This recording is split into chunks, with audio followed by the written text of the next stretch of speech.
No se asuste con lo que oiga a continuación. Es el eco del pasado cuando empezaron las emisiones de Radio Sefarad a finales de enero del 2004 y cuyos informativos semanales hemos reunido para revivir lo que entonces pasaba desde la perspectiva de nuestro tiempo.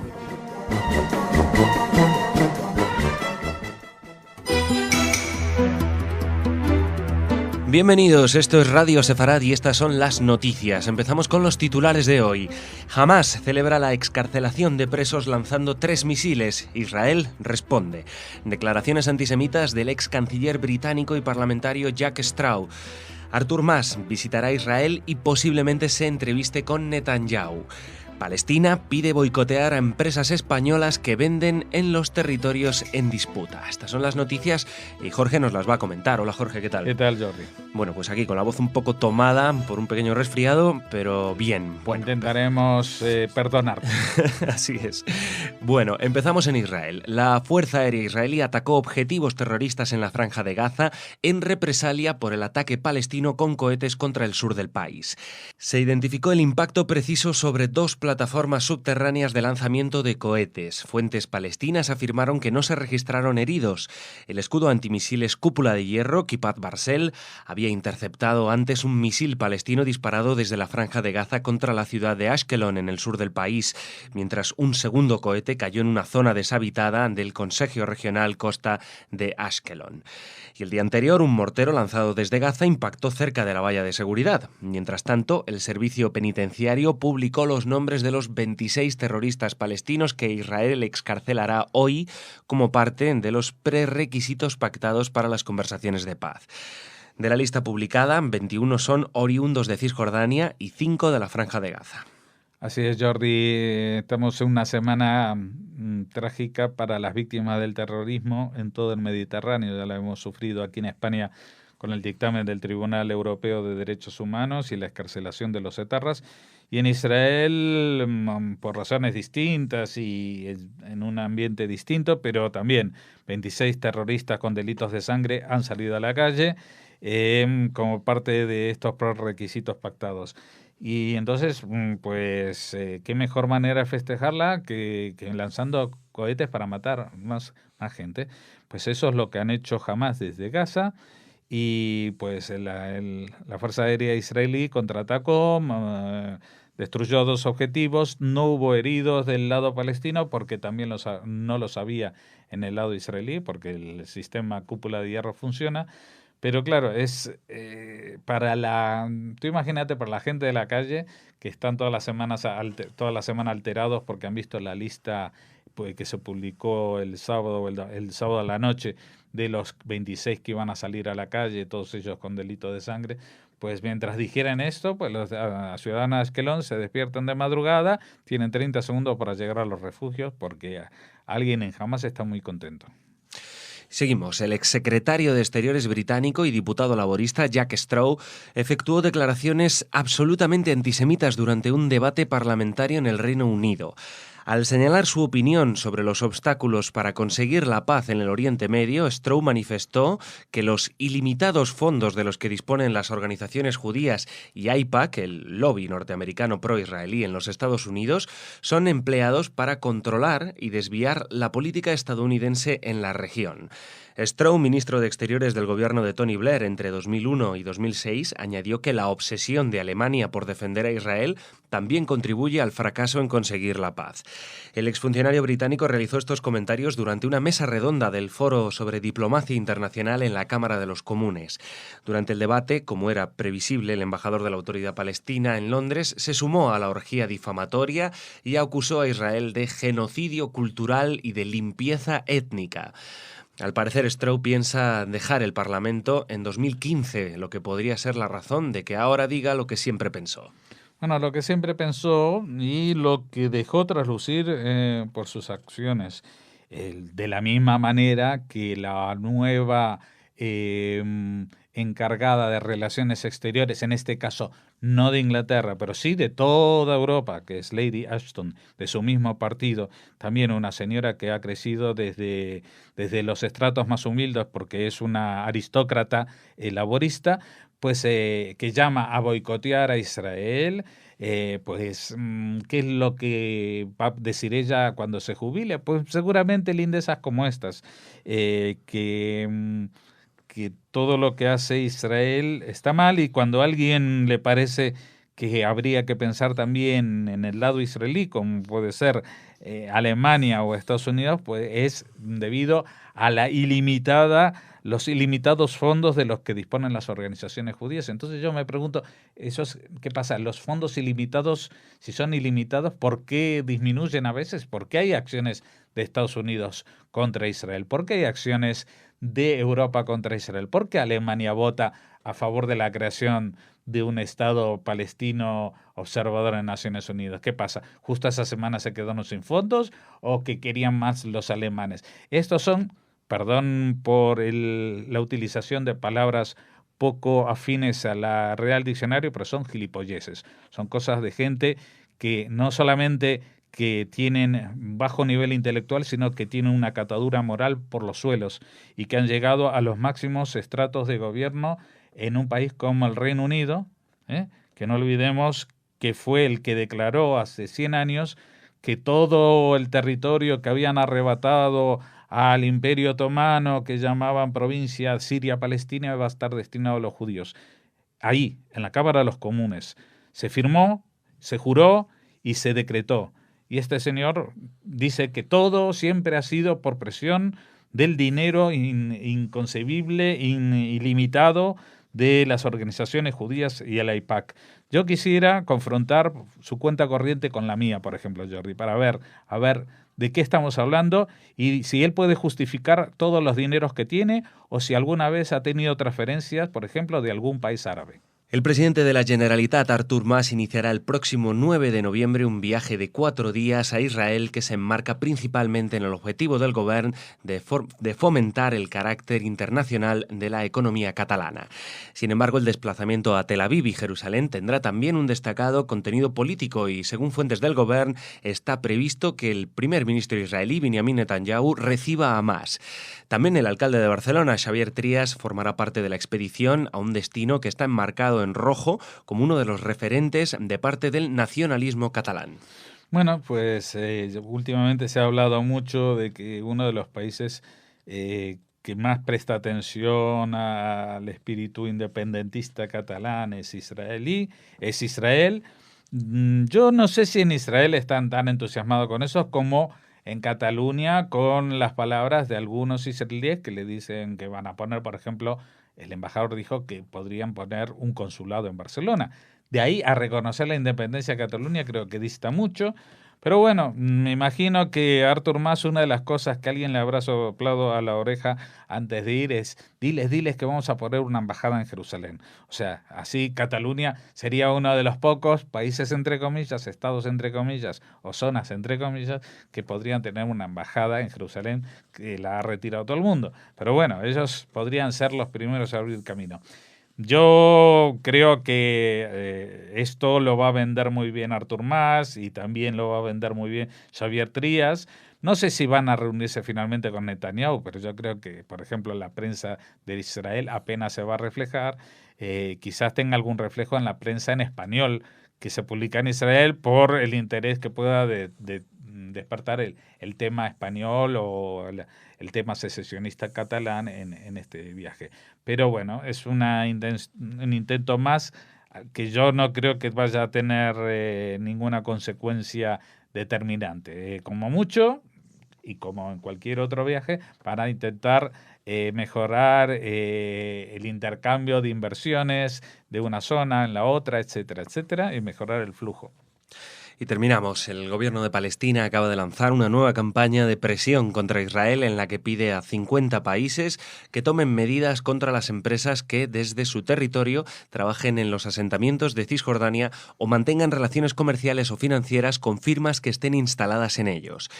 En el caso de España, el Ministerio de Exteriores palestino ha mandado una carta en la que se señala expresamente a Nahant Dan Jain Ibérica, dedicada a fabricar y vender sistemas de riego localizado y accesorios para regadío, ubicada en Santa María del Águila, en Almería, y que tiene 6 delegaciones entre España y Portugal. La firma es una rama de la marca israelí de idéntico nombre, nacida en el Kibbutz Na'an, en el centro del país, a la que las autoridades palestinas acusan de proveer servicios a agricultores de colonias en el Valle del Jordán, el Monte Hebrón y los Altos del Golán, es decir, en territorios en disputa. Reino Unido y Holanda ya llevan meses recomendando a sus empresas que no inviertan en los asentamientos ni se alíen con socios israelíes que lo hagan.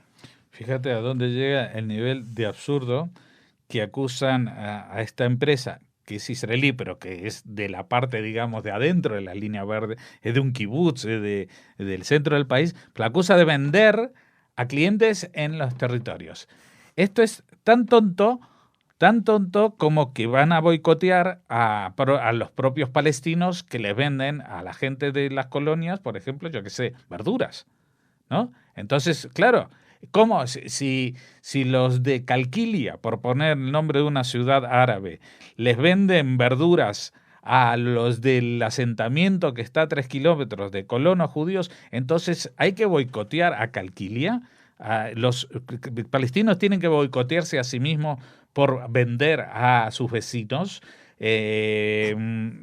Vamos a ver, la economía real de Cisjordania, digo la real porque la virtual está financiada por las donaciones de Europa y va directamente a las cuentas en Suiza. Pero la economía real, la economía productiva, está basada en vendérselo a los israelíes. No tienen otros clientes. ¿A quién le vende Cisjordania lo que producen? Aparte de venderse entre ellos los tomates, las lechugas y todo esto, o las telas o lo que fabriquen, pues ¿a quién se lo venden? A Israel. ¿Y a quién se lo van a vender si no en los mercadillos? A sus vecinos más cercanos, a gente, colonos de los asentamientos. Entonces, esto es no sé cómo se dirá, porque yo creo que en la época de la Grecia antigua y del latín todavía no existían tonterías de este calibre como para que existieran palabras. O sea, es un ridículo con todas las letras. Bueno, Jorge, pues muchas gracias. Mañana te vemos aquí de nuevo y ahora viene Raquel con las noticias culturales.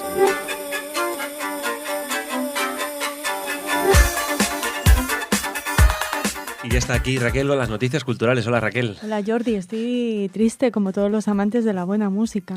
Bueno, murió Lou Reed, ya lo sabrán todos los oyentes, porque bueno, esto corre como la pólvora por las redes sociales y todos los medios. Y nada, sí, Lou Reed, cantante norteamericano. Si te parece, simplemente anunciamos aquí que después tendrán un especial de música. Hemos hecho un programa especial con algunas de sus mejores canciones. Dedicado a su memoria, claro. Claro. Bueno, como decimos siempre, al menos nos queda su música, ¿no? Eso con la música, con los artistas, pues igual que los escritores o los pintores, siempre nos queda su obra para seguir disfrutándola, Pero ¿no? llevamos una racha terrible, Jordi, por favor, Bueno. ya que no se muera más gente. Empezamos ya casi todas las agendas culturales lamentándonos ya de la ausencia de otro grande. Bueno, tenemos que seguir avanzando y lo hacemos así en la agenda cultural, hablándoles de que El Estigma, este documental, esta película de la que ya les hemos dado noticia en Radio Sefarad, entrevistando, por ejemplo, pues a su realizadora, Martí Sans, se presenta de nuevo en Barcelona, en este caso, hoy 29 de octubre, en la Filmoteca. Un lugar muy interesante, un escenario perfecto para que el público barcelonés, catalán en general, bueno, pues pueda ver este documental que nos habla de eso, del estigma, del prejuicio, del antisemitismo más o menos velado que existe en nuestra sociedad. Así que les recomendamos esta proyección en la Filmoteca de Cataluña en Barcelona. Del Estigma, que tiene un título que, vamos, habla perfectamente de lo que exactamente. trata.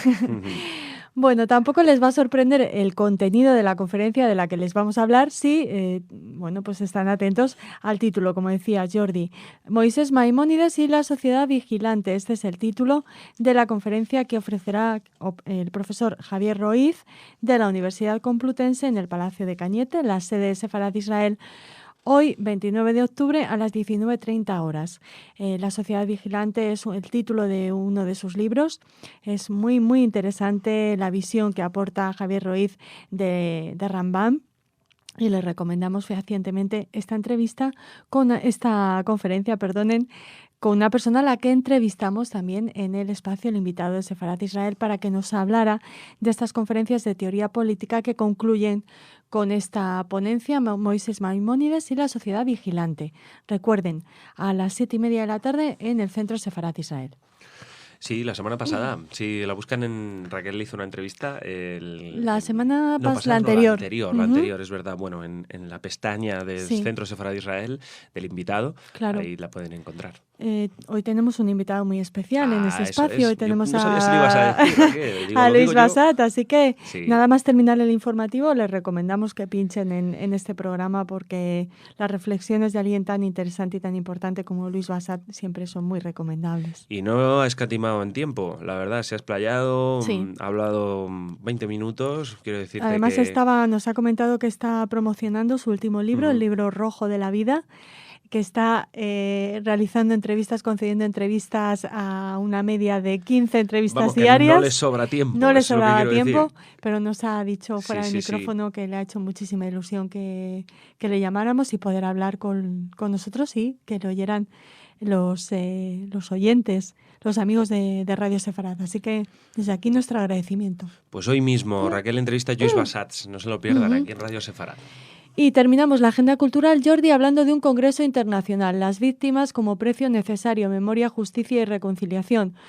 Un tema muy de actualidad después de esta sentencia Fíjate. del Tribunal de Estrasburgo, que de las manifestaciones de las víctimas del terrorismo contra la sentencia.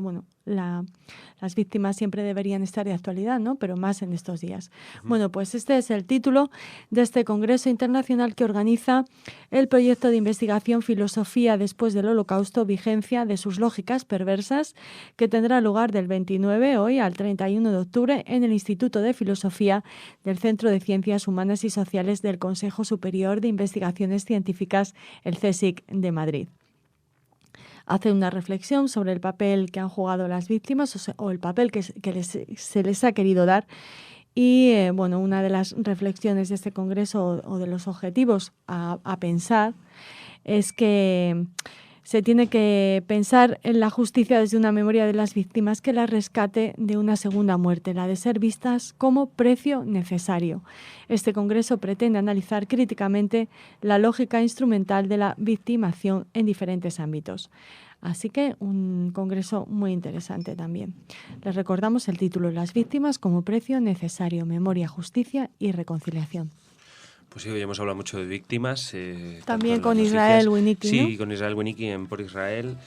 Y bueno, pues con esto terminamos por hoy, ¿no, Raquel? Mañana más. Mañana Esperemos más que con buenas noticias, que no se vayan a ningún cantante, ni artista, ni escritor. Que termine ya octubre, Jordi. Di que sí, Raquel. Bueno, muchísimas gracias y hasta mañana. Mañana más noticias. Les esperamos.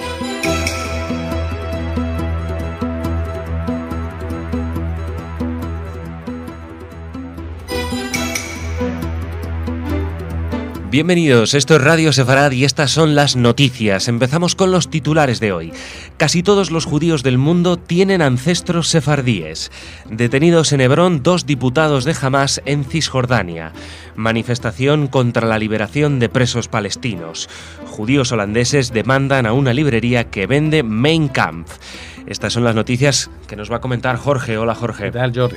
Y luego viene Raquel con las noticias culturales. Pero empezamos hablando de una noticia curiosa. En noviembre del año pasado, el gobierno español anunció que todos los sefardíes, descendientes de los judíos que fueron expulsados de España en 1492, podrían adquirir la nacionalidad española de forma automática, vivan donde vivan y siempre que acreditasen su condición, ya sea por apellidos, idioma, descendencia o vinculación con la cultura y costumbres españolas. Entonces, el ministro de Justicia, Alberto Ruiz Gallardón, hablaba de unas 250.000 personas que hablaban judeo-español, aunque no se dio una cifra concreta de los posibles nacionalizados. Ahora un estudio afirma que pese a que solo el 20% de los judíos se identifica como sefardí, la gran mayoría de ellos tendrían algún ancestro expulsado en la época de los Reyes Católicos. Joshua Weitz, investigador del Instituto Tecnológico de Georgia, ha desarrollado un modelo que demuestra que pese a que el 90% de los judíos se casan con personas del mismo grupo, ashkenazíes o sefardíes, y a que los judíos de origen ibérico son una minoría, solo son necesarias 15 generaciones para que todos los individuos tengan al menos un vínculo directo con un sefardita en la generación inicial. Si se retrocede en el tiempo, el número de ancestros de cada individuo se dobla en cada generación y este crecimiento exponencial hace que en no mucho tiempo ese número supere el de la población de, por ejemplo, un país como España. Recordemos que a día de hoy la propuesta presentada el año pasado aún está en fase de estudio en el Ministerio de Justicia y que de momento nadie puede optar a la nacionalidad por esa vía rápida porque no está desarrollado el método. Durante este periodo, la Federación de Comunidades Judías de España ha recibido 5.000 solicitudes a la espera de que el gobierno concrete esta propuesta para convertirse en españoles. Sí, es algo que de alguna manera lo sentíamos o lo intuíamos mucha gente judía, que iba a ser muy difícil determinar quién es sefardí y quién no es sefardí, porque ya, bueno, existen gente que han vivido esta cultura, que siguen cultivándola, que van a sinagogas y centros culturales sefardíes en otros países y por lo tanto con ellos no habría problemas, pero hay mucha gente que pueden tener el apellido más ashkenazí del mundo y sin embargo tener una abuela de origen sefardí, y esto no es nada descabellado. Yo lo que creo de todas maneras que este cálculo que ha hecho el señor, ¿cómo se llama? Joshua Weitz, igual no sé si ha tomado en cuenta un factor, que es que hoy en día la población judía está mucho más mezclada que en tiempos pasados, tanto en Israel, donde conviven las ashkenazíes y los sefardíes, como en otros países, como puede ser Estados Unidos o Canadá o incluso España. Pero recordemos que hasta hace prácticamente 100 años las comunidades ashkenazí por un lado y las comunidades sefarditas por otras no tenían tanto contacto como tienen ahora, y entonces generalmente había países donde prácticamente todos los judíos eran sefarditas o prácticamente todos los judíos eran ashkenazí. Y digo prácticamente porque nunca ha sido así del todo, y tenemos constancia que, por ejemplo, ya en el siglo XIX había comunidades, no solamente individuos, sino comunidades, sinagogas sefardíes en Varsovia, en el corazón de Polonia. O sea que es verdad, va a ser muy difícil y prácticamente imposible desde el punto de vista, por lo menos 100% seguro, determinar si alguien es sefardí o no, porque cuando uno se remonta a 15 generaciones, que es más o menos lo que ha pasado en 520 años de expulsión, pues en estas 15 generaciones pues siempre puede haber alguien de alguna familia, de padre o de madre, que haya sido descendientes de judíos sefardíes.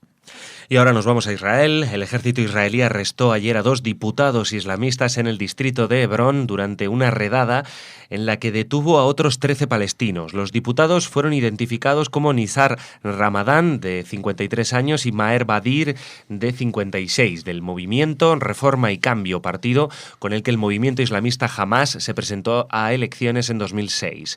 No son los únicos diputados palestinos bajo arresto. Por ejemplo, Marwan Barghouti, del movimiento Al-Fatah, está condenado a 5 cadenas perpetuas por autoría intelectual de otros tantos asesinatos de israelíes, y Ahmed Sadat, jefe del Frente Popular, lo está a 30 años de prisión. Bueno, ya ven, el tema de las detenciones concuerda o coincide mejor justamente en el día en que se liberan presos palestinos de larga duración.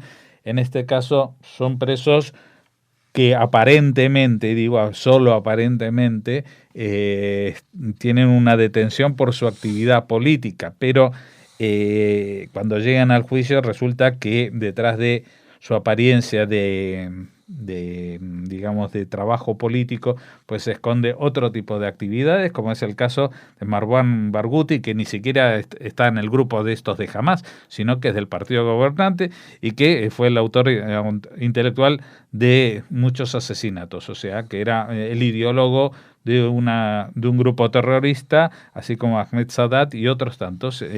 Y esto no tiene que extrañarnos demasiado en un país como España, donde sabemos que hasta hace muy poco, si no actualmente, pues digamos que los terroristas de ETA tenían también su representación diplomática entrecomillada en las instituciones españolas y premiaban con una especie de pensión vitalicia a los que habían actuado muchas veces con delitos de sangre y luego los elevaban a categoría de representante popular con sueldo de un congreso, de un senado. Seguimos. Miles de personas se manifestaron frente a la prisión de Ofer entre Jerusalén y Ramallah contra la puesta en libertad de 26 terroristas palestinos en la segunda fase acordada dentro de las actuales negociaciones de paz entre el gobierno y la autoridad palestina. Los manifestantes profirieron gritos contra la excarcelación que beneficiará en varias etapas sucesivas a un total de 104 terroristas que entraron en prisión antes de la firma de los acuerdos de Oslo en 1993. Algunos de los participantes portaban fotografías de víctimas de ataques palestinos junto a pancartas en las que se leía «Bibi, no hables con terroristas» o «Bibi, paraliza la liberación de presos», en referencia al primer ministro Benjamin Netanyahu. Los asistentes intentaron formar una cadena humana alrededor de la prisión mientras gritaban «La sangre judía no se abandona», aunque el fuerte despliegue de seguridad impidió que pudieran rodear por completo el recinto penitenciario. La oficina del primer ministro advirtió de que si alguno de los presos regresa a actividades hostiles, volverá a cumplir lo que le quede de condena. El protocolo de liberación de reclusos establece que tras la publicación de la lista, la ciudadanía en general tiene un plazo de 48 horas para apelar ante el Tribunal Supremo, aunque los jueces no han bloqueado hasta ahora resoluciones gubernamentales de este tipo. Bueno, por eso la lista se había publicado el sábado a la noche o el domingo, no recuerdo exactamente.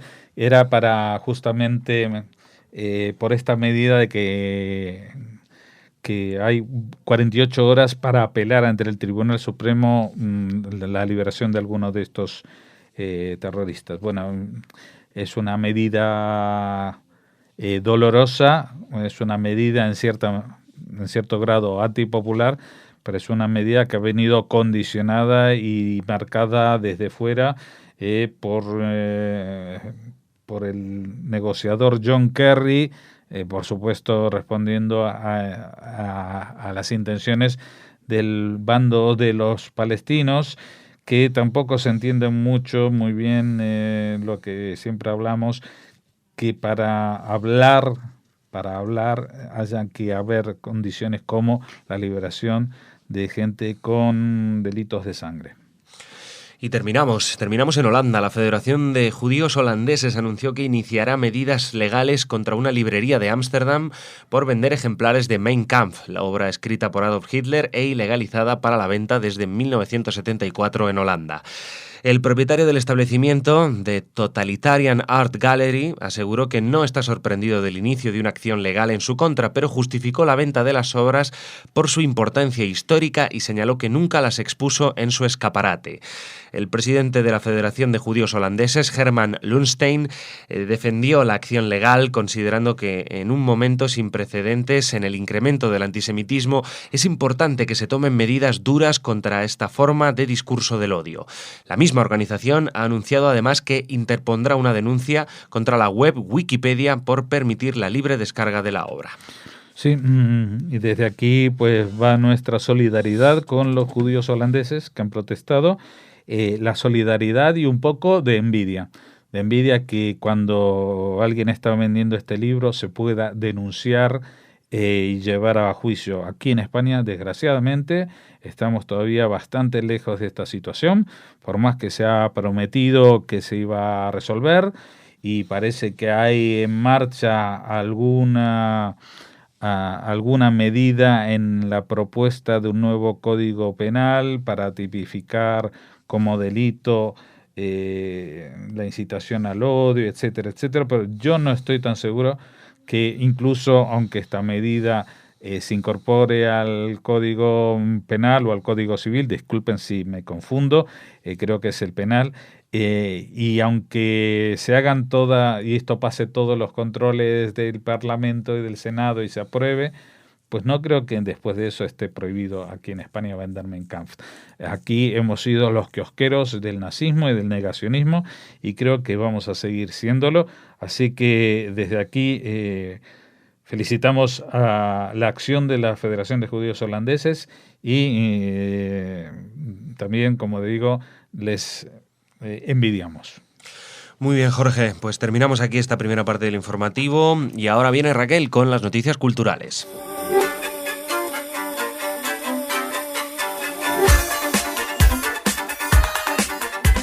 Muy buenas, Raquel, te veo ahí con muchos papeles. Jordi, te veo un poco resfriado y aún así con esa voz estupenda que bueno, gracias, siempre. Un poco nasal.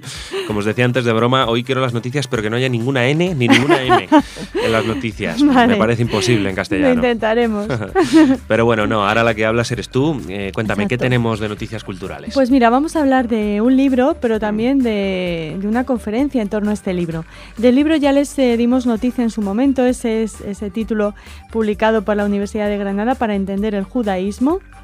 Las editoras Lorena Miralles Macía y Elvira Martín Contreras y 5 de los autores que participaron en este libro, bueno, pues mantendrán un diálogo en el que irán desgranando el contenido y la intención de esta obra de mucha importancia académica y también divulgativa.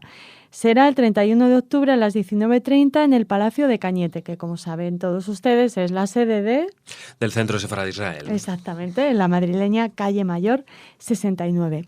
Vamos a intentar hablar con una de las editoras, con Lorena Miralles, que fue quien nos hizo, nos llamó la atención sobre este título. Ya ha estado en otras ocasiones en Radio Sefarad e intentaremos que ella misma nos hable de este libro en el que se nos abren diferentes perspectivas de cómo entender el judaísmo en nuestros días a través de diferentes ámbitos como el literario, el de investigación, la Kabbalah, muchísimas perspectivas, todas las que convergen en lo que ahora es el judaísmo.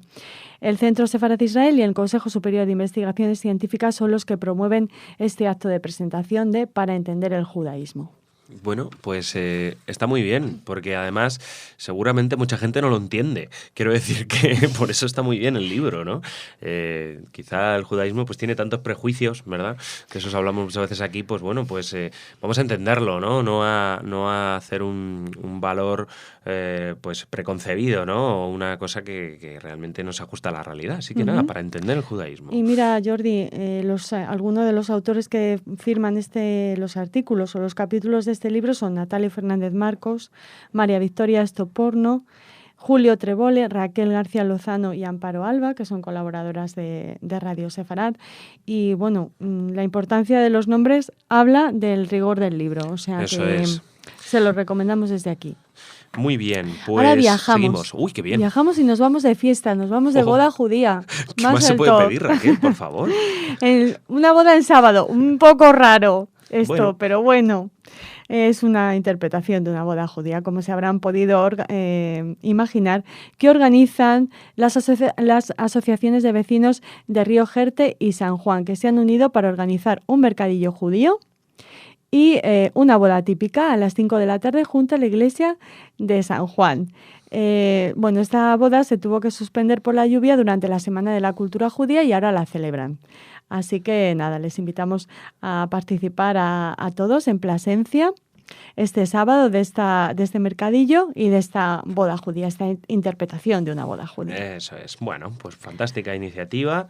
Y nada, seguimos, Raquel. Terminamos con música, con un nombre propio. Si te pregunto por un director de música clásica judío. Leonard Bernstein. Con muchos pasaportes. Con muchos pasaportes, Daniel Barenboim. Muy bien. Te tenías que haber dicho que está vivo todavía. Claro, el yo te he dicho director, Bernstein porque, hombre, también es mítico. Hombre, por supuestísimo. Mucho mucho más que importante que Barenboim. Con todo el cariño del mundo para Daniel Barenboim, por favor. O no, bueno, sí. El director argentino-israelí israelí, español, palestino, Daniel Barenboim, dejará la dirección musical del Teatro de la Scala de Milán cuando concluya 2014, el año que viene, 2 años antes de la fecha prevista por su contrato. Como les contábamos aquí en Radio Sefarad hace bastante tiempo, él tenía contrato hasta el 31 de diciembre de 2016. Bueno, pues abandonará la Scala a finales de agosto de 2014 para pasar a dirigir la Ópera Nacional de París. Bueno, O sea que un buen cambio de mal. aires de Milán a París. Sí. Desde luego, ambas óperas son majestuosas. Sí, las más importantes, más importantes. Los medios de comunicación italianos apuntan a que el sucesor de Liszt en la Scala, el austriaco Alexander Pereira, apostará por el italiano Riccardo Chailly para ocupar el puesto de director musical tras la marcha de Barenboim, aunque por el momento no existe ninguna comunicación oficial al respecto, o sea que no sabemos aún quién va a sustituir a Barenboim. Con su decisión, Daniel Barenboim respetará todos los compromisos que ha adquirido para 2014 y se espera que su trayectoria en la Scala concluya con la representación de la ópera Fidelio de Beethoven, que el 7 de diciembre del próximo año inaugurará la temporada 2014-2015. Barenboim fue nombrado director musical de la Scala de Milán el 13 de octubre de 2011 y tomó posesión del cargo el 1 de diciembre del mismo año. Ya les decíamos que hacía mucho tiempo que les habíamos dado esta noticia, pues más de 2 años. Bueno, Barenboim sustituía a Riccardo Muti, quien en abril de 2005 decidía dimitir tras varios meses de tensión con los empleados del teatro y abrir así una nueva etapa en la ópera milanesa. Antes de su nombramiento al frente de la Scala, Barenboim ya colaboraba con esta ópera desde 2006, cuando fue designado como director de orquesta de referencia con la condición de dirigir hasta 2011 al menos 2 producciones por temporada. Luego ya pasó a ser el director musical de la Scala y esas producciones se ampliaron. Y ahora, nos llega esta noticia de que abandona la Scala de Milán, pero seguro que para dirigir en otros lugares igual o más importantes, por ejemplo, la Ópera Nacional de París. Fidelio, la única ópera de Beethoven. ¿Lo sabías, Raquel? Sí. No le gustaba componer óperas, pero bueno, lo hizo porque no tenía oído para la ópera. Vaya. Ay, con este gran chiste, que Beethoven con no tenía oído. Festival del Humor. Les dejamos hasta mañana, Jordi, Muy bien, Raquel. El informativo. Claro que sí. Bueno, pues nada, ya saben, mañana más noticias aquí en Radio Sefarad.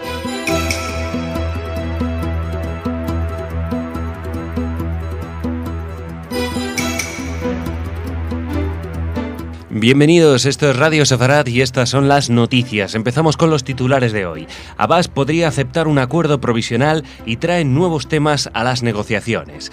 Israel ante el Consejo de Derechos Humanos de Naciones Unidas.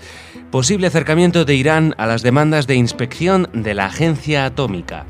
Netanyahu libera presos palestinos y otorga permisos de construcción en Jerusalén Oriental. Estas son las noticias y Jorge, como siempre, está aquí para comentarlas. Hola, Jorge. Hola, Jordi.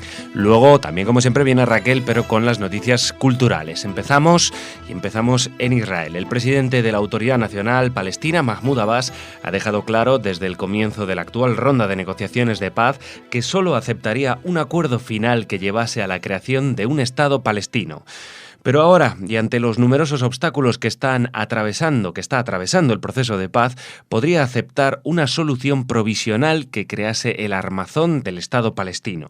Se especula con que el presidente palestino podría dejar de lado temas tan candentes para su gobierno como la definición final de las fronteras del futuro Estado palestino, el estatus de Jerusalén como capital de este y el destino de los refugiados palestinos para llegar a un acuerdo en caso de que se agoten los 9 meses de plazo. Por el contrario, estaría endureciendo su posición respecto a otras exigencias como el control de los acuíferos en Cisjordania, los pasos fronterizos y la liberación de todos los presos palestinos en cárceles israelíes. El gobierno palestino sigue insistiendo en que la tierra cedida a Israel para emplazar los asentamientos no supere el 2%, una demanda poco realista si estamos hablando de más de 250.000 personas. Sí, que es el número, Jordi, de los que están asentados hoy en día en distintos asentamientos en Cisjordania. O sea, se está hablando de que va para un intercambio de territorios. Entonces, bueno, si hay un intercambio de territorios, ellos también se van a llevar una parte de lo que está hoy en día dentro de la línea verde de Israel, pero parece que sus exigencias no pueden superar el 2% del territorio de Cisjordania, y entonces se quedaría en apenas unos pocos kilómetros cuadrados que no alcanzarían para todas las personas. A mí esta situación, tal como la describe la noticia, pareciera como que es una cesión del presidente Abbas, pero a mí me suena a todo lo contrario. Me suena a que ya está jugando sus cartas de cara a cuando se acabe la negociación y a decir, bueno, aceptamos, pero nosotros todavía no hemos terminado de jugar. O sea que cuando se acabe estas negociaciones de paz, empezará todo de vuelta de cero.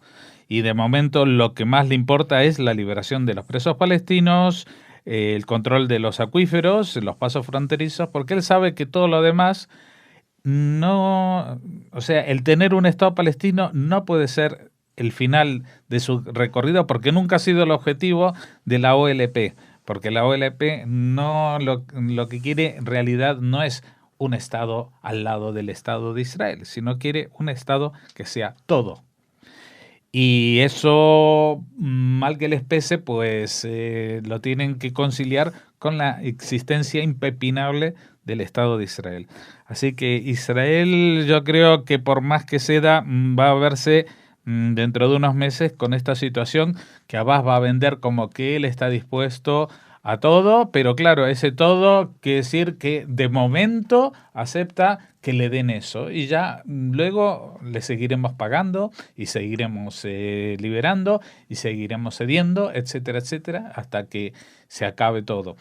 Es un poco el objetivo de la Autoridad Nacional Palestina, que es proseguir estas negociaciones de paz indefinidamente porque no tienen como objetivo la creación de un Estado palestino, que la podrían haber tenido en el año 47, en el 48, en el 67, en tantas ocasiones podrían haber tenido un Estado palestino y nunca lo han creado porque nunca lo han querido. Y ahora tampoco. Lo que quieren es que Israel desaparezca. Y eso va a ser muy difícil a menos que tengan que encontrar algo, a menos que encuentren algo que vaya, no sé, en contra de toda la lógica. El embajador israelí en la sede de la ONU de Ginebra, Eviatar Manor, reclamó ayer al Consejo de Derechos Humanos que ponga fin al trato injusto hacia su país, aunque subrayó su compromiso para restablecer sus relaciones con este organismo multilateral del que se desvinculó en marzo de 2012. Según precisó, el retorno definitivo de Israel a este organismo depende de su inclusión en alguno de los grupos geográficos dentro del Consejo y de la limitación del uso del punto 7 de las normas de este organismo, que determina que en todo encuentro habrá un debate por separado en relación a la situación de los derechos humanos en Israel y Cisjordania, lo que supone una discriminación, ya que Israel es el único Estado para el cual fue establecido un punto específico. Al cierre de esta edición no se había confirmado la presencia de una delegación de Israel en el Consejo que sometería a Israel a un informe sobre la situación general de los derechos y libertades en él, lo que se conoce como examen periódico universal que todos los miembros de este organismo pasan cada 4 años. A este respecto, el vicefiscal general de Israel, Shai Nitzan, citó varias disposiciones legales aprobadas por su país para mejorar la situación de los palestinos que viven en Cisjordania, como la concesión de 5.000 permisos de trabajo a palestinos en Israel en el último año, que se suman a los 70.000 ya existentes, así como los esfuerzos para mejorar la vida diaria de los habitantes en Cisjordania, como el alivio de las restricciones a la libertad de movimiento de estos, medidas que, aclaró, se tomaron para evitar que los terroristas salieran de ese área. Bueno, Jordi, el tema de los organismos ligados a Naciones Unidas es un tema recurrente aquí en las noticias, en este caso el Consejo de Derechos Humanos, del que Israel se desvinculó hace año y medio por el trato injusto que ahora subrayaba el embajador Manor. ¿En qué se refiere ese trato injusto? Que llegaron a aprobar por mayoría que antes de tratar cualquier tema, primero en cada reunión se habla de Israel. Entonces, vamos a ver, esto es totalmente inaceptable Y más, estamos hablando de que no vivimos en el mundo, no sé qué, en el mundo utópico de que todo está bien excepto Israel. Vamos a, está Siria, está Irán, están los derechos humanos en todo el mundo árabe. Estaba aquí Malala hablando de lo que le hacen los talibanes a las niñas en Pakistán, y el único punto que hay que tratar cada vez que nos vemos es el problema de Israel y los palestinos, sobre el cual Israel ha presentado un informe para que vean que si bien habrá gente que de vez en cuando vuelva a gritar y a poner en entredicho, pues las cosas están mejorando para los palestinos de Cisjordania.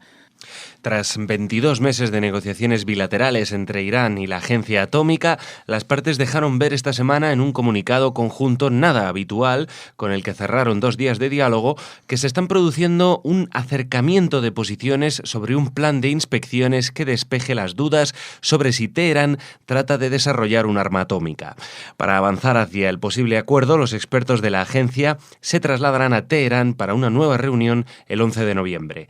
En el encuentro celebrado en Viena, Irán presentó nuevas propuestas y medidas prácticas que el director adjunto de la Agencia Atómica definió como contribución constructiva para fortalecer la cooperación y el diálogo con el objetivo de resolver todos los asuntos pendientes.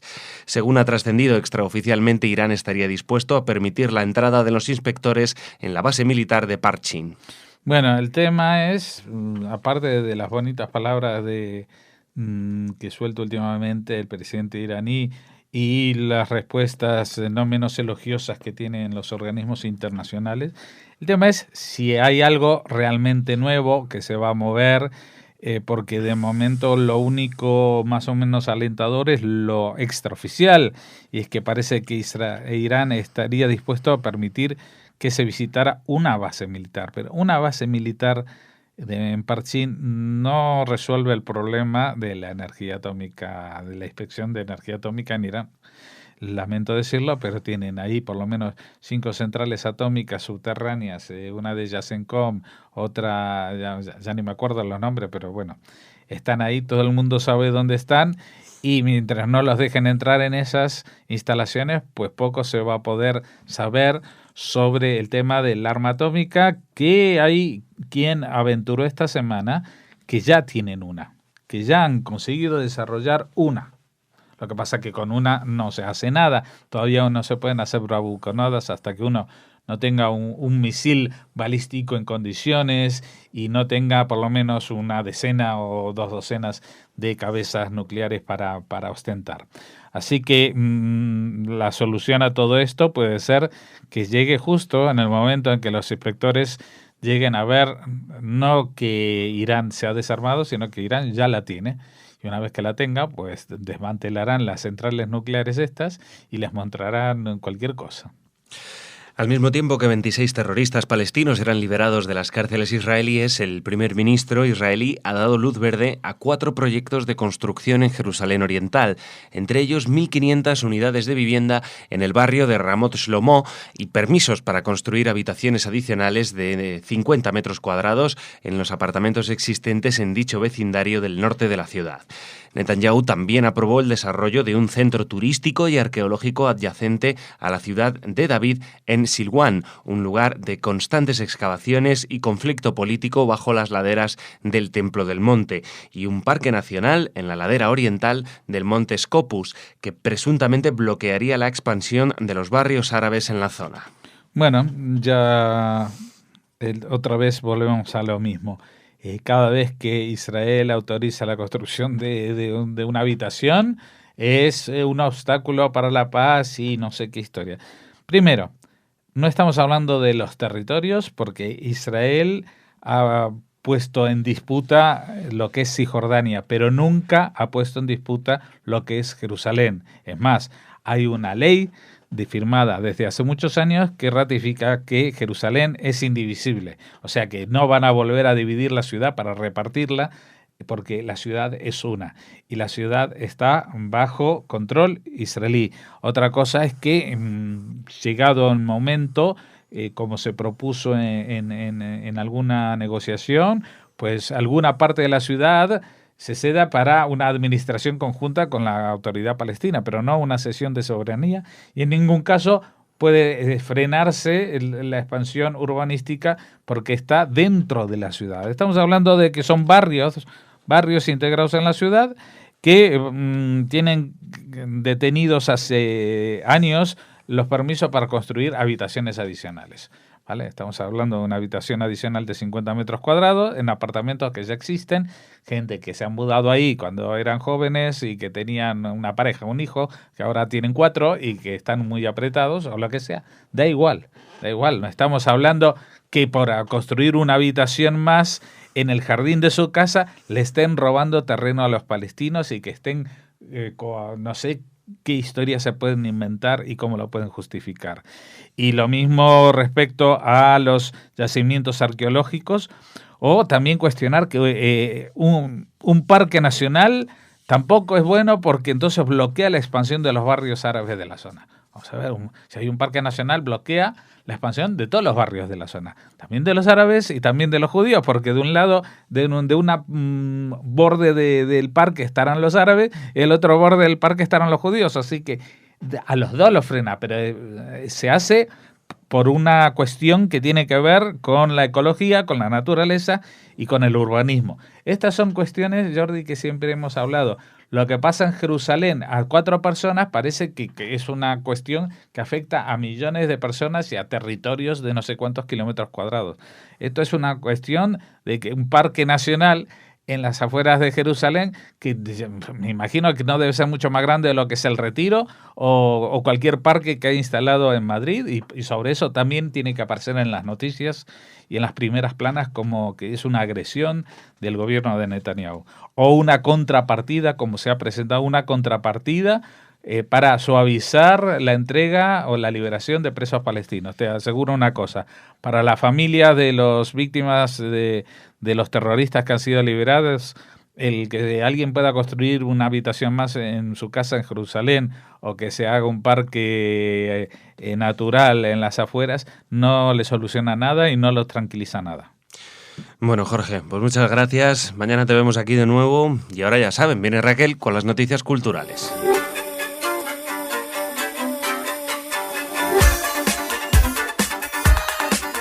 Bueno, pues como decíamos, ya tenemos aquí a Raquel con las noticias culturales. La amenaza se ha cumplido, ¿no? Hombre, tampoco digas así. Siempre es un placer. Luego llegará Raquel con las noticias culturales. Pues aquí las tenemos. Muy bien. Y bueno, y nos ponemos serios para hablar de Shoah. Serios, pero satisfechos, Jordi, porque Holanda, pues ha dado un pasito más en aquello de la restitución de las obras de arte robadas por los nazis, robadas o mal compradas, ¿no? O de alguna manera ya saben que muchos poseedores de objetos de arte judíos tuvieron que deshacerse de estas piezas como respuesta a un chantaje directo de los nazis, de los ocupantes en este caso de Holanda, o mal venderlas para huir o para escapar de la cárcel o de una muerte segura, ¿no? Es un tema siempre polémico y difícil porque, como tú dices, ¿no? Alguno puede decir, no, oiga, es que se lo vendió, ¿no? Lo compraron, no, bueno, pero ya. de unas condiciones que no son normales, ¿no? Claro, no son naturales. Pues ahora la Asociación Holandesa de Museos ha identificado 139 obras de arte supuestamente robadas por los ocupantes a los judíos entre 1933 y 1945. En teoría son piezas robadas por los ocupantes. Esto lo ponemos entre comillas porque seguramente conocemos el dato, pero también habría algún holandés colaboracionista, que participaría en este robo, ¿no? Están incluidas en los fondos, estas 139 obras, están incluidas en los fondos de 41 salas de arte. En conjunto han participado 162 en esta búsqueda que se ha realizado a lo largo de 4 años de investigaciones. O sea, durante 4 años estas 162 salas de arte holandesas han puesto a disposición de los investigadores sus fondos para que estos identificaran las posibles obras que hayan podido ser robadas, mal vendidas o bueno, lo que les comentábamos antes, otorgadas a nuevos dueños bajo presión, ¿no? Al menos 61 de las piezas tienen ya un posible dueño original. Han abierto una página web para que los posibles herederos reclamen estas piezas, entre las que hay 69 cuadros, 24 dibujos, 2 esculturas, 31 objetos de artesanía y 13 piezas religiosas. Entre los autores de las obras de arte pues están Matisse, Kandinsky, Lisinski, Jan van Goyen, Isaac Israel, entre otros, o sea que son piezas muy interesantes, muy importantes también por el valor artístico, no solo el valor sentimental que pueda tener para los herederos recuperar aquellas obras que fueron de sus antepasados, que normalmente no están con vida y no sobrevivieron a la Shoah. Bueno, pues además son obras de arte que tienen un valor muy importante en el mercado al uso. Pues sí, bueno, buena decisión de Holanda. Nos llegan decisiones importantes desde Holanda, como aquella que dábamos ayer, aquella noticia que dábamos de organizaciones judías holandesas que demandaban a un librero por vender Mein Kampf. Uh-huh. Y otras cosas así, o que demandaban también a Wikipedia por permitir la descarga de este libro en Internet, cosa que yo no sabía que Wikipedia tenía eso. En fin, igualmente buenas noticias desde Holanda y seguimos, cambiamos de país tal vez. Cambiamos de país, volvemos a España. Ah, bien, España. Y volvemos a hablarles del rodaje de Exodus, ya saben, esta película dirigida por Ridley Scott, de la que ya hablamos en Radio Sefarad. Es verdad, pero que no es... No es la de la historia del barco de Éxodo. Claro. Es la historia bíblica, el libro del Éxodo. El libro del Éxodo, rodándolo aquí en España, sí. En Almería. Sí, bueno, pues ¿sabes qué pasa? Que Éxodo se ha confundido un poco con el diluvio universal, con la historia de Noé, porque cayó una granizada tremenda en la almeriense Tabernas, que es donde están rodando esta película, esta superproducción norteamericana, y tuvieron que ser rescatados 32 trabajadores del rodaje de este Exodus, que está resultando ciertamente accidentado, no solo por esta tormenta de granizo, sino porque, bueno, es una cantidad ingente de trabajadores del mundo del cine que están llevando a cabo este proyecto, y claro, en una superproducción así, en un rodaje así, siempre suceden cosas, ¿no? Claro. Así que nada, se quedaron atrapados en varios coches, tuvo que acudir la policía, la Guardia Civil, pero bueno, parece que el rodaje de Ridley Scott continúa. Ya saben que está protagonizada esta película por Christian Bale y Aaron Paul. Así que les deseamos muchísima suerte desde aquí. Estamos deseando ver en qué termina todo esto. Bienvenido a España, Mr. Ridley Scott. Esto es España, no llueve nunca, y el día que te llueve te cae una granizada que te mueres. Lo mismo se inspira y hace eso, la historia de Noé. Déjame que te cuente una anécdota del director británico este de los Monty Python, no me sale ahora el nombre, uno de ellos. El alto. El que grababa películas, vamos. Sí, que tampoco nos vamos a... No me sale ahora mismo el nombre. Ay, estamos muy mal tú y yo con sí esto de los nombres. Me acuerdo ya del escritor del libro, pero yo no sé si lo miré todo el rato. Claro, nuestros oyentes tendrían que retrotraerse a la semana pasada cuando hablábamos de Jonathan Safran y se nos quedaba y era Foe. Ah, Foe, claro que sí. Bueno, pues uno de estos de los Monty Python, que luego se convirtió en director, vino a rodar aquí a España una película sobre el Quijote, el Hombre de la Mancha. Bueno, no pudo ni siquiera terminarlo. Fue un rodaje terrible. Por la cantidad de problemas que tuvo con el tiempo atmosférico, también con la cantidad de aviones que pasan por España que no le permitían grabar. Yo no sé si Ridley Scott ha contado con eso, supongo que no es lo mismo, y era muy curiosa. Pero bueno, eso lo dejamos para otro día. Seguimos aquí en España, ¿verdad? Pues estábamos y seguimos en Almería, Jordi, estábamos en Tabernas, la almeriense Tabernas, y muy cerquita en Vélez Blanco tenemos una cita el próximo sábado 2 de noviembre con un autor que les va a sonar porque estuvo aquí en Radio Sefarad presentando su libro. Justo Pageo nos presentó El amigo judío y gracias a este libro, bueno, pues han planteado un recorrido, una ruta literaria e histórica guiada por el autor, por Justo Pageo Ruzafa, que nos hablará de, bueno, pues de esos lugares conectados con la presencia judía. El recorrido pasará por el Cerro del Judío, Turruquena, el Jardín y el Castillo de Siquena. La ruta se realizará con cada participante en su propio vehículo. Y también Justo, bueno, pues recitará textos de su obra y se conmemorarán lugares importantes para la presencia judía. Se señalarán y se hablará sobre ellos. Es, como les decimos, el próximo sábado, 2 de noviembre, a las 10:30 horas, en la explanada del Castillo de Vélez Blanco. Allí se inicia esta ruta literaria e histórica. Muy bien, fantástico. Y eso en Almería. Y luego terminamos aquí, cerquita de Madrid, Terminamos en Madrid con esa fiesta tan española que es Halloween.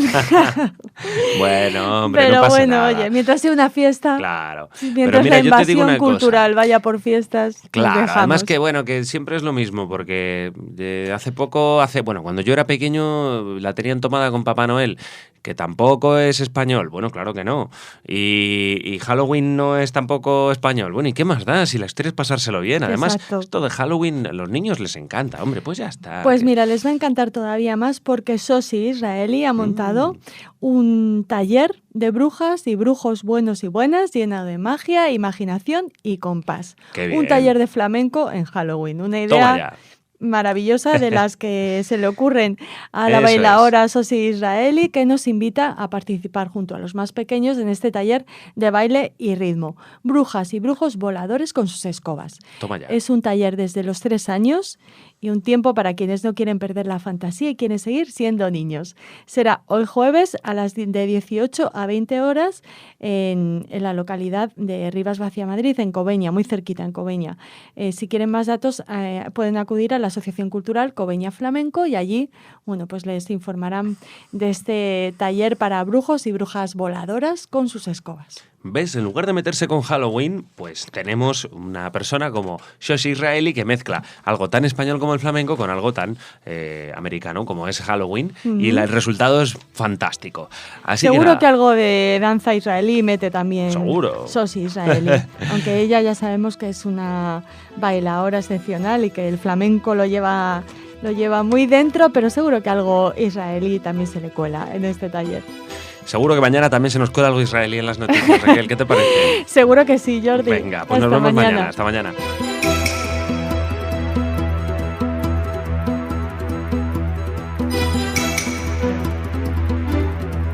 Bienvenidos, esto es Radio Sefarad y estas son las noticias. Empezamos con los titulares de hoy. Fuerte explosión en una base aérea siria atribuida a Israel.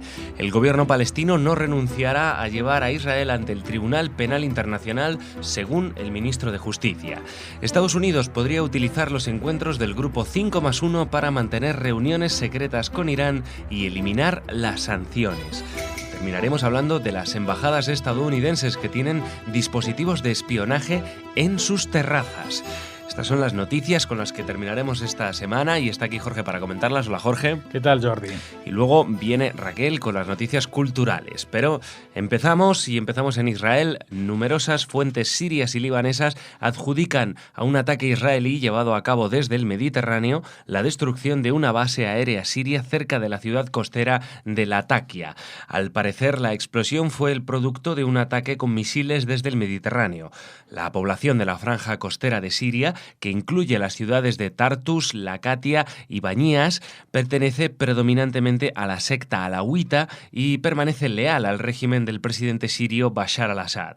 Previamente, la agencia de noticias del gobierno libanés informó que 6 aviones de combate israelíes sobrevolaron el espacio aéreo libanés junto a la costa al norte de Beirut. Bueno, estas son las noticias de estas que nunca se van a confirmar o que algún día en los libros de historia se sabrán los detalles si sí o si no, pero es bastante plausible que haya sido un ataque israelí porque se da en una base aérea siria, se da mediante fuerza aérea, de la cual no cuenta el ejército rebelde, digamos, con escuadrillas de aviones de cazabombarderos para hacer estos ataques tan coordinados. Y porque, entre otras cosas, esta base aérea no solamente tenía aviones, parece que era una base donde estaban almacenados misiles de medio y largo alcance, y seguramente, como en los casos anteriores, a pesar de que aquí no se menciona, sería un material que estaría a puntito de ser entregado a Hezbollah. Eso es lo que ha sido la tónica en los anteriores ataques israelíes en terreno sirio, en la profundidad del terreno sirio, más allá de los disparos en algún altercado en la frontera.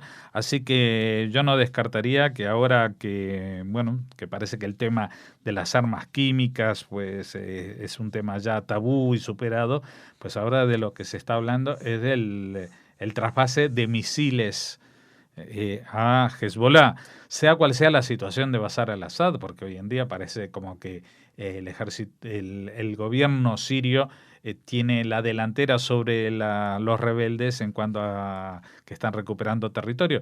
Pero a río revuelto, a ganancia de pescadores, y en este mare magnum que se está formando en la zona, pues van a aprovechar para seguir proveyendo a Hezbollah de misiles de ataque profundo en territorio israelí, de los cuales ya se contaba que tenían más de 60.000. Hay incluso alguna estadística que dicen que el sur del Líbano es el punto o la zona del planeta más armada, con más misiles de todo el mundo, incluso contando Corea del Norte.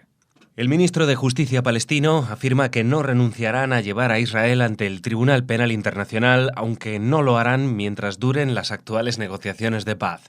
El ministro estuvo detenido en una prisión israelí durante 9 años, de 1977 a 1985 y de 1991 a 1992, por participación en el grupo armado Fatah, que hoy gobierna en Cisjordania. El ministro también ha reclamado que Palestina se convierta en un miembro normal de la ONU con derecho de voto. Muhanna ha recordado que ya han solicitado adherirse a Interpol, aunque ha insistido en que las eventuales solicitudes para ingresar en otros organismos internacionales se estudiarán de forma rigurosa antes, valorando su impacto político, económico y legal.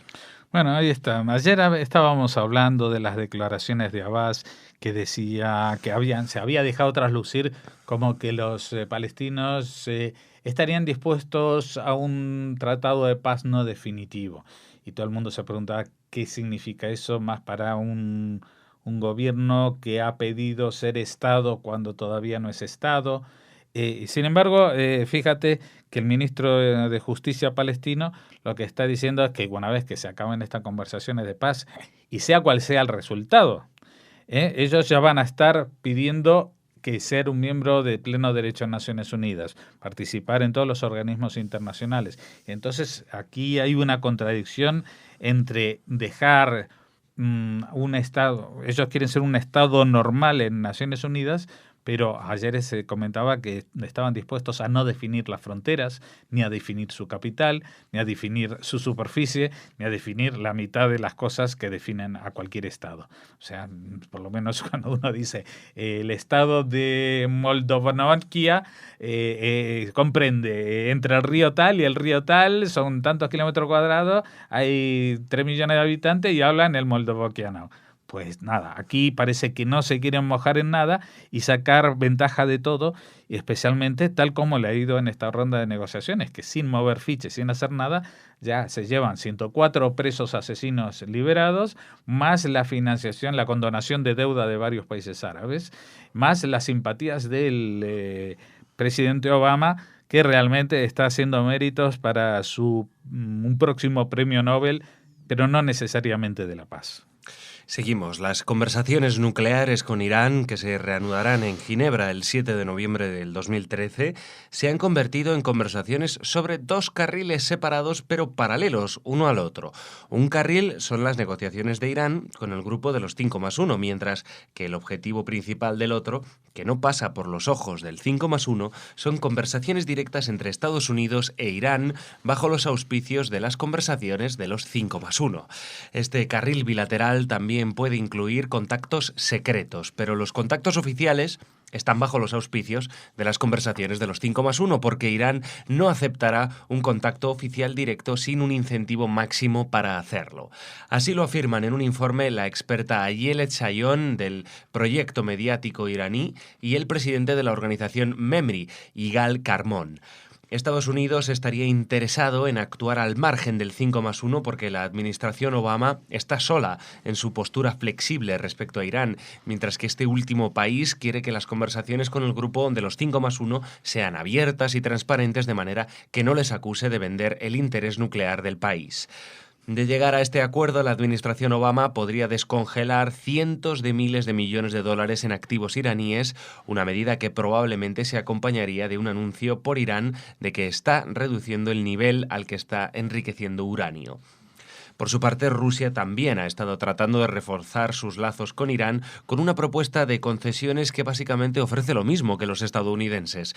De ser así, los analistas predicen una carrera armamentística nuclear en Oriente Próximo, especialmente de Arabia Saudí y Egipto, así como el fortalecimiento del eje chiita Irán-Siria-Hezbollah en detrimento de los antiguos aliados de Estados Unidos, Egipto, Jordania, Arabia Saudita y los estados del Golfo.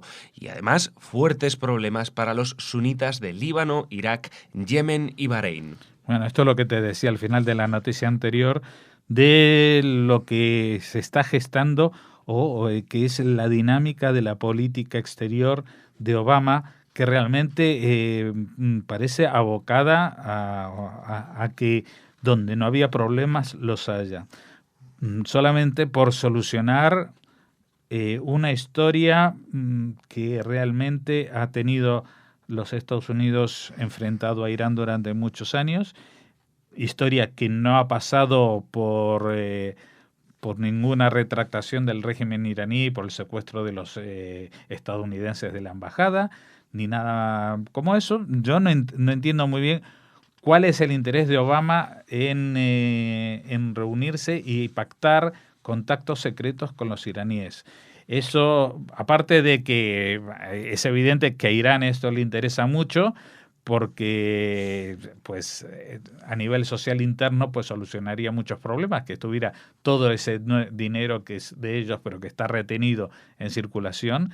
No solamente eso, sino que ellos saldrían airosos y seguirían adelante con su plan nuclear, porque aquí no se está hablando más que seguramente a cambio de esto dirían que están enriqueciendo menos el uranio, pero tampoco se está hablando de unas inspecciones inminentes de la Organización de Investigación de la Energía Atómica para controlar de que realmente este uranio no se haya enriquecido ya, de que no dispongan de misiles balísticos para llevarlos a atacar otras zonas, y lo que desataría es exactamente esto, una carrera armamentística nuclear. Ahora que después de la caída del telón de acero, pues la carrera armamentística global entre el bloque de Estados Unidos y la Unión Soviética por fin se acabó, y con ella el desgaste económico, social y diría moral de todo un planeta sometido a las tensiones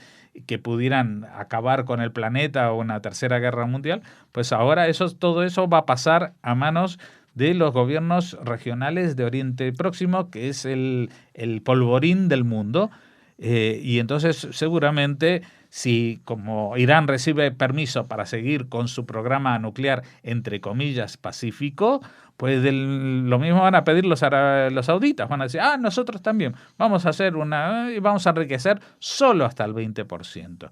Y los egipcios con Al-Sisi al mando, que es un militar, van a decir, por supuesto, nosotros también nos apuntamos, y seguramente el Qatar Foundation también haría algunas camisetas del Barça con un circulito de la energía nuclear, que sería lo que mola en el Oriente Medio. Este análisis que han presentado a la gente de MEMRI es muy interesante porque aparte señala y clarifica un poco por qué son estas reuniones del 5x1, el 5+1 y qué es lo que sucede ahí. Ahí está pasando dos cosas. Una, que es lo que Irán trata de vender hacia afuera, que eso lo vende gracias a las reuniones del 5+1, y de puertas adentro con Estados Unidos lo que realmente está sucediendo, que es la liberación y final de las sanciones económicas, la liberación del capital y la vuelta a una carrera armamentística que tiene muy mala salida. Y terminamos esta primera parte del informativo hablando de un tema que está muy candente, el tema del espionaje. Según el analista de inteligencia israelí Ronen Solomon, Estados Unidos tiene en la azotea de varias embajadas alrededor del mundo dispositivos de espionaje. Según afirma, esas mismas estructuras se encuentran en las embajadas norteamericanas en Pekín, Moscú, Dubái, Madrid y Tel Aviv. También el diario alemán Der Spiegel lo sostiene. Según otra fuente anónima, la seguridad israelí supone que Washington monitorea todas las llamadas telefónicas en el Oriente Medio, al igual que en Europa, especialmente si no están encriptadas. Por su parte, el exdirector del Mossad, Dani Yatom, apuntó que tenía la certeza de que Estados Unidos escucha a todos sus aliados, incluyendo a Israel. Bueno, esto, a ver, blanco y en botella. Lo está diciendo un ex jefe del Mossad. Lo dicen los expertos de seguridad, lo dicen los analistas de inteligencia. Todos los países espían. Estados Unidos espía a todos los países. A los enemigos de una manera, a los amigos de otra. Y entre otras cosas, ¿por qué espía? Porque esa información que saca de los países amigos se la vende a otros países amigos. Pongamos, por ejemplo, aquí todo el mundo se sorprende y se indigna que hayan espiado a España, ¿vale? Espían a España, pero también espían a Alemania. Y vamos a ver, los secretos de la señora Merkel, ¿a quién interesan más? ¿A Obama o a Rajoy? Es una buena pregunta, ¿no? Y entonces, ¿qué estaría dispuesto a dar Rajoy por saber lo que realmente está diciendo Merkel? Pues seguramente ceder algunas cosas que le interesan a los estadounidenses sobre gente que vive en España y que pueden ser afines al terrorismo o a otro tipo de situaciones que amenazan la seguridad en Estados Unidos. Aquí se ha levantado una gran polvareda en Europa, pero en realidad esto se va a quedar en agua de borrajas, no solamente porque en Estados Unidos esto no va a influir en lo más mínimo, sino porque todos estos espionajes y escuchas y sistemas son legales en Estados Unidos. Todo se ha hecho con aprobación de los jueces, porque ha sido a petición del presidente de los Estados Unidos, el presidente este y el presidente anterior, con el beneplácito del Ministerio de Justicia y según la Constitución de los Estados Unidos. Según ellos no están cometiendo ninguna infracción porque lo hacen para defender la seguridad nacional, ¿vale? Entonces, ahora, los demás se pueden sentir ofendidos y decir, oye, pero yo no soy tu enemigo, soy tu amigo. Entonces Obama puede decirle, sí, eres mi amigo, pero te tengo apuntado que has dicho esto y esto y esto y esto. O sea que, vamos a ver, yo estoy de acuerdo que no se puede invadir la soberanía de los demás, pero seamos un poquito, ya somos todos mayorcitos. España también espía en la medida de sus posibilidades. Por ejemplo, en Latinoamérica, donde tiene empresas y tiene contactos, pues se dedican a espiar también lo que hacen los políticos de Latinoamérica. Y parte de esa información es la que intercambian con Estados Unidos para que Estados Unidos le diga lo que piensan los socios europeos que van a hacer en el próximo ajuste de cuentas con España. No nos chupemos el dedo, seamos un poco ya mayorcitos y eso sí, cuando te pillan y tienes que pagarlo. Así que Estados Unidos, que se prepare a desenfundar su cartera, porque no solamente tiene que alimentar y pagar y sobornar a los políticos iraníes y de Oriente Próximo, etcétera, etcétera, sino también tiene una responsabilidad con Europa. Y no estoy aquí proponiendo que soborne a los políticos españoles, pero sí que tenga medidas que, por ejemplo, suavicen la entrada de mercancías europeas en Estados Unidos. Ya verás cómo dentro de poco va a haber alguna medida de estas en la balanza comercial que van a permitir que más mercancías europeas lleguen a Estados Unidos. Y ahí ya se van a olvidar de la soberanía, de la dignidad y de todo eso. Porque cuando se toca el bolsillo de cualquier país, pues muchas veces la dignidad queda un poquito olvidada. Bueno, Jorge, muchas gracias. Esperemos que los servicios secretos este fin de semana también tengan un buen momento para escuchar Radio Sefarad. Siempre nos escuchan, desde aquí les mandamos un saludo. Exactamente. Y Shabbat Shalom, Jorge. Shabbat Shalom. Hasta el martes, que volvemos a las noticias en su formato habitual, pero ya saben que ahora viene Raquel con las noticias culturales.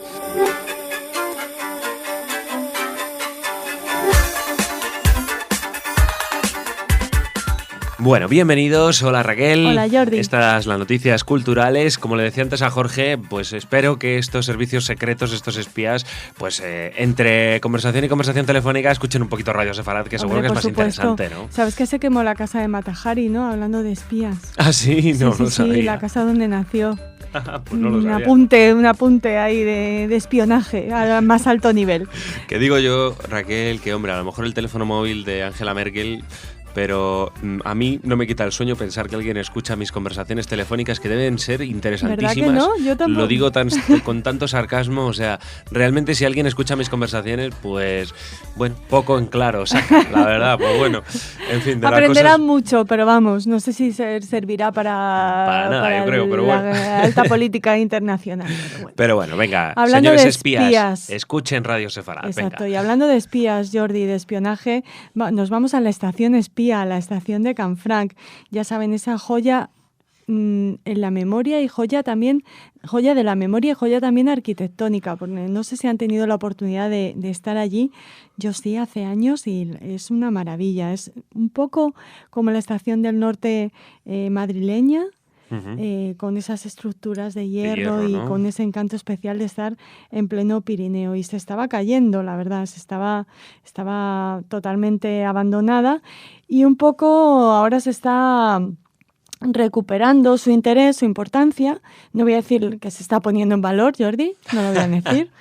Y también gracias a la iniciativa del gobierno de Aragón. Este gobierno ha rendido homenaje a los cientos de judíos que escaparon de los nazis por la estación de Canfranc. Lo hizo ayer con la participación de una delegación del Centro Sefarad Israel. Juntos, representantes del gobierno y de otras instituciones, del gobierno aragonés y otras instituciones, y esta delegación encabezada por Fernando Martínez Vara de Rey, al que vemos en la foto, muy guapetón, ahí con un abrigado, claro, que está en los Pirineos. Ay, Fernando. Bueno, pues ahí te vemos. Desde aquí le saludamos a Fernando. Sí, a ver cuando vuelves. Hace mucho que no te tenemos aquí. La verdad que sí. Fernando. Han realizado una visita al vestíbulo de la estación, donde desde el pasado verano se puede disfrutar de un espacio musealizado que explica la relevancia histórica del edificio como enlace ferroviario clave durante el siglo XX y especialmente durante la Segunda Guerra Mundial. El objetivo de esta visita ha sido entablar un primer contacto con esta asociación, con el Centro Sefarad Israel, con la que se ha planteado la posibilidad de promover futuras acciones de dinamización cultural y reconocimiento histórico del valor que tuvo Canfranc para cientos de judíos que huían de los nazis. De este tema ya hablamos hace años con el periodista Ramón J. Campo, quien también estaba presente en este acto de homenaje, y es quien ha documentado los acontecimientos que ocurrieron en esta etapa histórica en el Pirineo aragonés. Él realizó una breve charla a los asistentes para explicar cómo la Estación Internacional de Canfranc se convirtió en paso fronterizo fundamental para la huida de cientos de judíos exiliados y otros represaliados, que consiguieron huir de la persecución del ejército nazi a través de Canfranc. No todos se salvaron, y en eso tienen mucho que ver las autoridades policiales, la Guardia Civil de aquel momento. Desgraciadamente, como les decimos, muchos no lograron su objetivo y fueron detenidos también por la Gestapo y las SS alemanas, que controlaron la parte francesa de la estación entre el invierno de 1942 y el verano de 1944. Allí reinó el rey de Canfranc, el jefe de aduanas francés de la estación, Albert Lelay. Ya les hemos hablado también de este personaje y de este documental, El Rey de Canfranc. Estamos esperando que nos concedan una entrevista a sus realizadores, pero bueno, este es un documental que ha ayudado a visualizar la importancia que tiene esta estación para la memoria relacionada con la Shoah de la parte española. Precisamente, un dato curioso, Jordi, este jefe de aduanas francés está emparentado familiarmente, tiene vínculos familiares con Ángel Sanz Briz. Ya sabemos, el justo entre las naciones, que nació en Zaragoza, muy cerquita de la estación de Canfranc. Bueno, pues nada, a ver si sacan adelante este proceso de restauración. Y nada, Canfranc, si pueden acercarse, como tú dices, es un sitio precioso, de tiene verdad. ese aspecto de esas estaciones de tren francesas, ¿no? De arquitectura de hierro. Es preciosa. Bueno, a mí me encantan las estaciones antiguas, Sí. o sea que tengo que reconocer que no soy objetiva, pero esta es una de las más bonitas que he visitado y también, bueno, sabes, sientes ahí la energía de tanta gente que intentaba salvarse, ¿no? Era la primera puerta a la libertad, Jordi. Fíjate, madre mía. Así bueno, pues que, eso. y lo tenemos aquí en Aragón. Así que felicidades a los que están intentando eso, darle la importancia que se merece esta estación y lo que sucedió allí. Y abandonarlo, ¿no? Porque como decías, estaba en estado de abandono total. Totalmente deteriorada. Sí, la inauguró Alfonso XII, creo. Sí. Alfonso XII, Alfonso XIII. Ahora estoy dudando. Sería Alfonso XIII. Sería Alfonso XIII, seguramente. Bueno, de todas maneras, Raquel, pues bueno, igual, a ver si la restauran por su valor histórico y no para convertirlo en un centro comercial. Yo creo que no, ¿no? No creo que lo hagan. No, esperemos que no. Por eso, lo digo porque, como has dicho, lo de la Estación del Norte me ha recordado. Ya, qué pena, ¿eh? Pero bueno, por lo menos no se cae. Por lo menos está vivo. Exacto. Sí. Bueno, seguimos. Cambiamos de tema. Venga, hasta el 10 de noviembre el Museo ABC de Madrid ofrece la exposición La destrucción o la obra del artista André Elbaz. André Elbaz nació en el seno de una familia judía en Marruecos y es, como saben, un famoso pintor y director de cine. Aquí nos presenta La destrucción o la obra, que se trata de su primera exposición en España. Se presenta la parte más conceptual, con la destrucción de pinturas presentadas en urnas y la reconstrucción que muestra en las laceraciones. Y en la mayor parte de sus trabajos el artista se ha enfrentado a traumas de la historia reciente, como por ejemplo la Inquisición, bueno, no es tan reciente, la Inquisición, Hiroshima, el gueto de Varsovia, Ruanda, y lo hace con tinta a lápiz o pintura o óleo. Y está, como les decimos, en el Museo ABC de Madrid. También estuvo en el Museo de Tel Aviv, y también podemos ver obras de André Elbaz, es una feliz coincidencia, en Casa Árabe, hasta el 10 de noviembre también, donde se presenta la exposición Ciudades Orientales recordando para el futuro. Bueno, pues mira, muy interesante muestra. Y vamos a terminar, como siempre le gusta a Raquel, antes del fin de semana, pues con una recomendación literaria. Cuéntanos, ¿qué libro tienes? Pues mira, Jordi, no es una novedad editorial en el estricto sentido, pero es un pequeño gran libro muy, muy interesante que seguro que a nuestros oyentes les va a encantar. Se trata de una edición de 4 ediciones, se llama Reales e Imaginarios Diálogos, y son diálogos, entrevistas con personajes muy importantes de la historia y la cultura recientes. Por ejemplo, Claudio Magris, Mary McCarthy, Mark Robert, Natalia Ginsburg, Leonardo Sciascia, Peter Brook, Bernard Dicen, Geoffrey Lloyd, Carlos García Gual o Jan Malogui.